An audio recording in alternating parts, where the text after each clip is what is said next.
शासक दल बीजेपी नेता कुजी नेता गुंडा मानकर उपद्रव बीजेपी नेता माने सरकार को मानु नाहंती सरकारी व्यवस्था को मानु नाहंती संविधान को मानु नाहंती रूल ऑफ लॉ ऊपर तंकर भरोसा नहीं।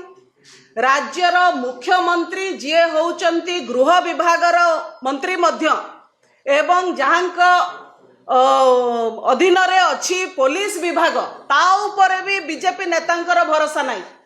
आपण बीजेपी विधायक कौ भली महिला विरुद्ध रे असभ्य टिप्पणी देले से कथा भी जानिचंती सरकार कौन सी एक्शन नेले नहीं जो थरे कि तांका साहस आहुरी बढ़िला अपराधी मानकर। एबे राजनगर रे जो घटना घटीची राजनगर रे जड़े महिला प्रशासनिक अधिकारी तिलोत्तमा पृष्टि तांको ऊपर को सीसीटीवी फुटेज आपण देखुथिले को भली भाबरे लैपटॉप टेकिकिरी तांको पर फिंगिबा तांको कलर धरिकी तांको असदाचरण करिबा अभद्र भाषा रे गाली करिबा एवं किए कला सेठार स्थानीय बीजेपी विधायक प्रार्थी एवं तांकर 20-25 तांको संगे जो कुजी नेता गुंडा माने आसीथिले एमाने सब कले।